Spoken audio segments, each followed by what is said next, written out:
तो देखिएगा, ध्यान से सुनिएगा। जैसे अगर तुमसे कोई कहता है कि हिंदी साहित्य में सबसे इम्पॉर्टेंट इंटर में आपके जो चैप्टर्स हैं वो हिंदी साहित्य में आपका पहला है मैथिली शरण गुप्त को बिल्कुल प्रिपेयर कर लो। दूसरा है आपका जयशंकर प्रसाद, और इसी में आपके जो एक एक स्टेप पद हैं उसको बिल्कुल इत्मीनान से तैयार करें। तो प्रसंग पे हम लोग कहाँ थे? प्रसंग पे हमारा ये था कि जैसे मान लीजिए कि कोई व्यक्ति अगर आहत पहले से हो, पहले से दुखी हो, और उस दुखी व्यक्ति को तुम और दुखी कर रहे हो। यहाँ पे कहता कि मुझे फूल मत मारो।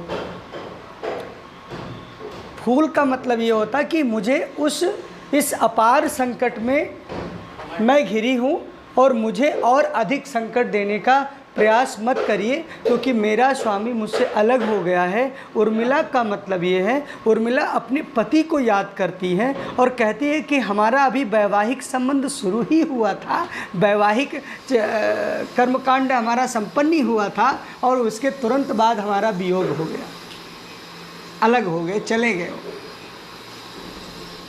अच्छा, जानकी जी राम जी के साथ गई थी, पर उर्मिला लक्ष्मण के साथ नहीं। लक्ष्मण ने 14 वर्ष तक ब्रह्मचर्य का पालन किया। लक्ष्मण जी ने 14 वर्ष तक ब्रह्मचर्य का पालन किया और 14 वर्ष तक भगवान, लिखा था कि नींद नारी भोजन हरे, ओहके मारे मेघनाद मरे।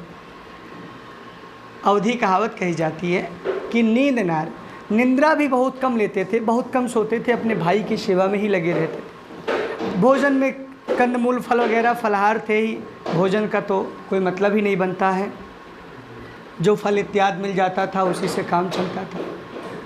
तो कहीं ना कहीं ये तपोबल ही है, तपस्या ही है।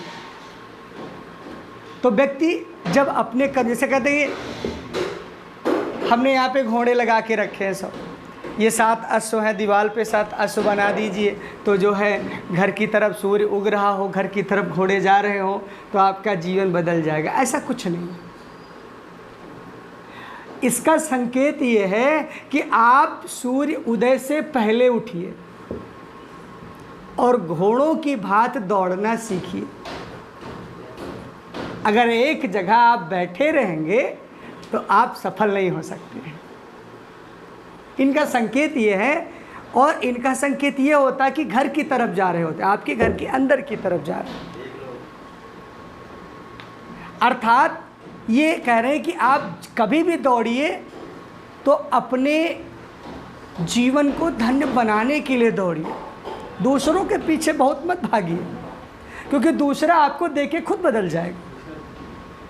आपको दौड़ने की आवश्यकता नहीं है, आपको दौड़ने की आवश्यकता नहीं बदलने।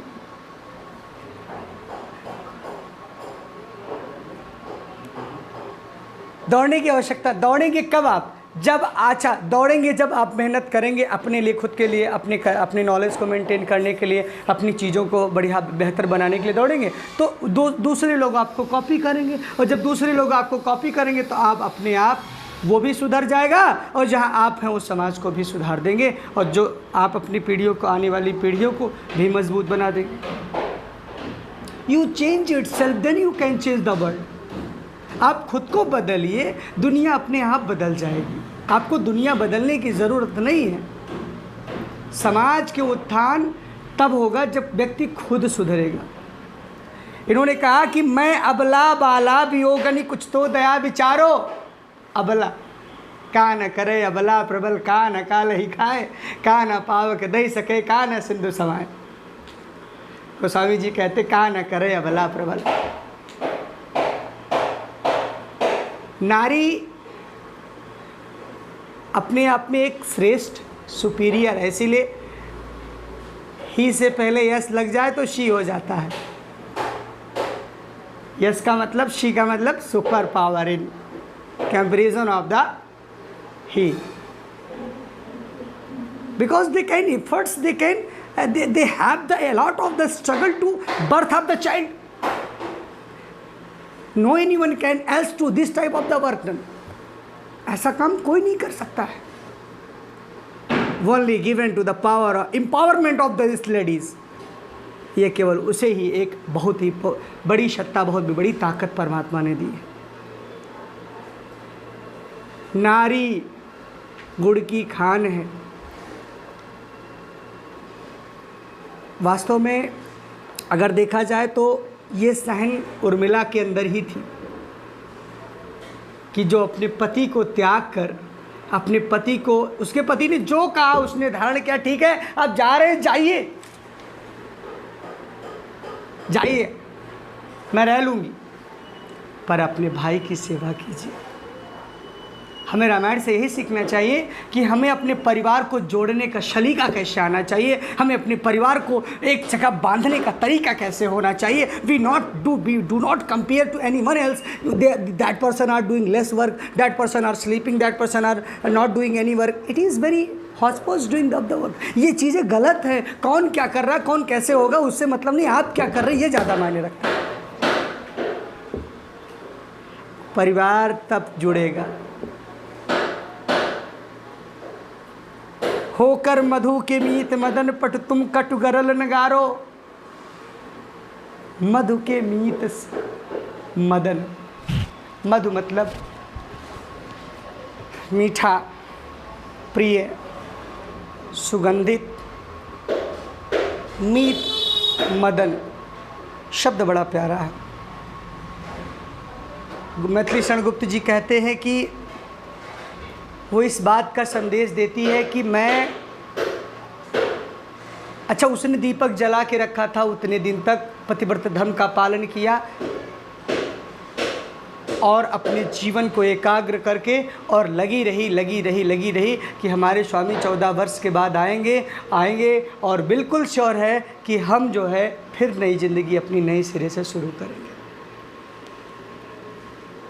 आज भी नारियां ऐसी हैं, ऐसा नहीं कि ऐसी नारियां नहीं हैं। आज भी भारत में चीन को चाची भी नहीं कहा गया, अमेरिका को अम्मा भी नहीं, भारत को भारत माता कहा गया। क्यों? कभी विचार किया? इसके लिए आपको ज़रूरी इस बात का है कि भारत की नारियों ने, भारत के लोगों ने, भारत की नारियों ने ऐसे लोगों को जन्म दिया, ऐसे महापुरुषों को जन्म दिया कि जिन्होंने पूरी दुनिया को अपने आप में समेट के रखा। ये ताकत हमारी भारत की नारी। कटु गरल नगार, कड़वे, जिसे कहते हैं कि भगवान शिव विष पी गए थे। पूरे ब्रह्मांड की समस्त बुराइयों को पीने की क्षमता केवल शिव में है, सब में नहीं। समस्त संसार की बुराइयों को पीने की क्षमता केवल शिव में है, सब में नहीं है। जब देखा कि समस्त विष हलाहल को शिव ने जब पान किया तो पार्वती ने देखा कि इस हलाहल को नीचे जाने से हमारे पति, उनको लगा कि my husband can destroy to the help of the poison, उससे वो मर सकते हैं। तो उन्होंने उस विष को वहीं रोका। वो ठीक है, वो रोक सकती थी, पर पीने का सामर्थ्य केवल शिव में था। समझिए कितनी गजब बात है। वैसे बनने के लिए उस तरीके से आपको सोच रखना है। इन चीज़ों, हमारे हिंदू सनातन धर्म के ग्रंथों को जानने के लिए सबसे पहले आपको उस पर गहन अध्ययन की जरूरत है।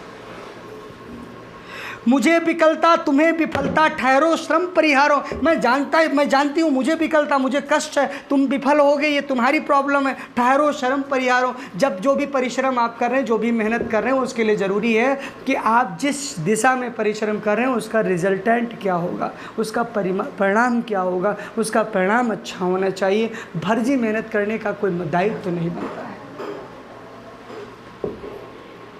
बहुत लोग कहते हैं गुरुजी हम बहुत भटकते हैं, परेशान रहते हैं, क्या करें। परेशानी का कोई अंत नहीं, क्योंकि गुरु आपको अच्छा मिला नहीं, आपको टीचर अच्छा मिला नहीं, तो आप भटकेंगे, बिल्कुल भटकेंगे। राम जी को देखो, विश्वामित्र जैसे गुरु मिल गए, वशिष्ठ जैसे गुरु मिल गए, राम जी भगवान हो गए। जबकि क्या रावण के गुरु नहीं थे? रावण के गुरु महर्षि पुलस्त थे, उनके खानदानी थे। रावण के गुरु जो है दैत्य गुरु शुक्राचार्य भी रहे, ऐसा नहीं है। लेकिन राम जी भगवान क्यों हुए, रावण राक्षस क्यों हुआ? क्योंकि बस गुरुओं का फ़र्क है। बस गुरुओं का फर्क है। कहा था गुरु करो जान के, पानी पियो छान के, याद आओ।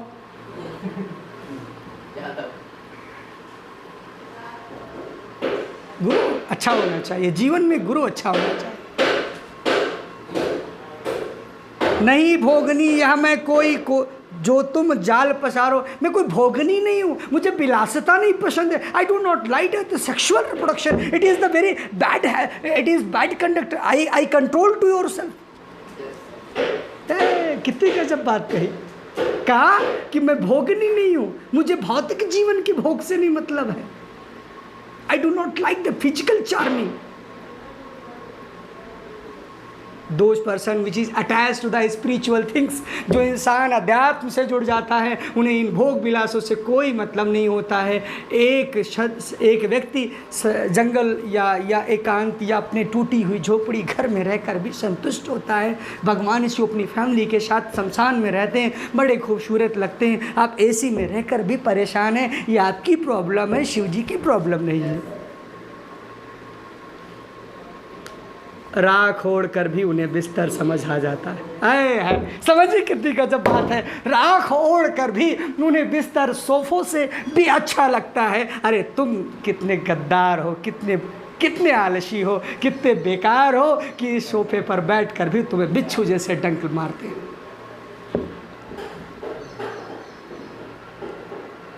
ये व्यक्ति के अंदर ईर्ष्या की होने की वजह से, जलन होने की वजह से ये दिक्कत उसको आती है।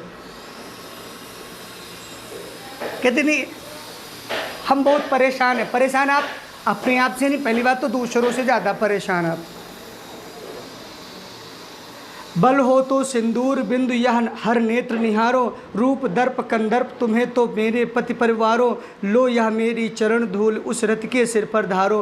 कहने का भाव बस इतना है कि आप जब भी कोई समाज के लिए या कोई भी जीवन के लिए अपने आगे करते हैं तो आपको उठने से पहले हजारों बार आपको इनिशियली पहले कष्ट होता है, आफ्टर दैट आप शेड्यूल में आ जाते हैं, आप आदत में आ जाएंगे। सबसे पहले आप अपने जीवन को जब शुभारंभ करिए तो उसके लिए आप परिश्रम पूर्वक लगिए, मेहनत पूर्वक लगिए, सफलता आपके हाथ में। अधिक विषयों में न उलझिए, अधिक चीज़ों में उलझने की जो इधर उधर भटकने की आवश्यकता नहीं है। आप पहले अपने आप को तौलिए, हम ये चीज़ कर सकते हैं, हम इन चीज़ों को पा सकते हैं, आप अपने आप सुधर जाएंगे। याद हो, मैं बताइए, एक बेचारे पूरे जीवन जब चलते रहे भाई, 14 वर्ष के वनवास के बीच में कितनी बड़ी कठिनाइयाँ पड़ी। उनकी बेचारी एक पत्नी लेकर भी चले थे कि चलो भाई आगे अपने काम को कंटिन्यू करेंगे, पत्नी रहेगी, सेवा करेगी, सब कुछ होगी। पर समाज के ऐसे दूषित लोगों ने उनकी पत्नी को भी हरण कर लिया, अब राम जी की पत्नी का भी हरण कर लिया। अच्छा, आज के सामान्य नागरिक होते, वो तो साक्षात परमात्मा थे, उनको ये कष्ट झेलना पड़ा। तुम आज के छोटे नॉर्मल व्यक्ति होता तो कहता भैया ले जाओ, अब क्या करें, दूसरे ही कर लेंगे।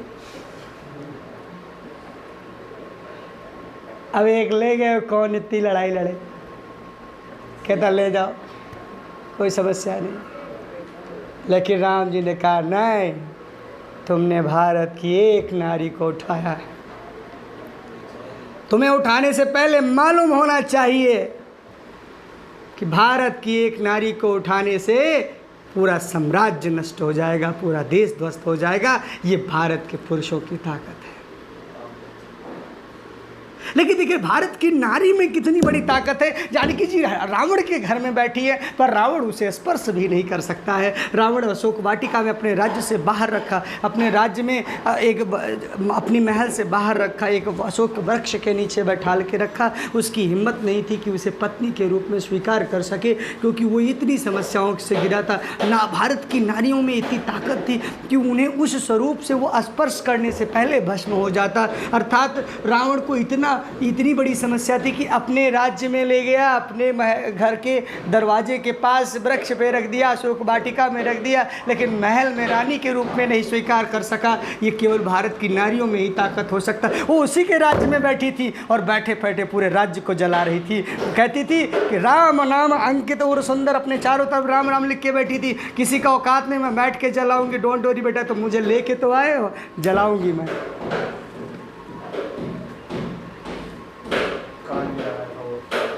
बैठी थी, रावण बार बार झल्ला के जाता था, साम दाम दंड भेद दुनिया भर के बवाल बताता था। मैं मारूंगा, स्वीकार कर लो, एक्सेप्ट मी ऑलवेज। उनका एक ही सदैव मैसेज रहता था, नो। और कोई होता तो I am agree with you, you given to me offer, Yes, I am लेकिन नहीं, ये हमारे भारत की शक्ति है। इससे हमारे भारत की नारियों को सीखने की आवश्यकता है। मानस हमें सिखाती है, हमारे धार्मिक ग्रंथ यादव जी हमको शिक्षा देते हैं कि हमें कैसे आगे बढ़ना। तो ये पद आपका रहा, इन चीज़ों में सबको समझ आया। आज के प्रसंग में थोड़ा बहुत पल्ले पड़ा, हमें किन किन चीज़ों पर ध्यान देना चाहिए आपको समझ आ गया होगा। अच्छा, दूसरी बात है कि अगला पद अगले संडे को हम पढ़ाएंगे कैकेयी अनुताप।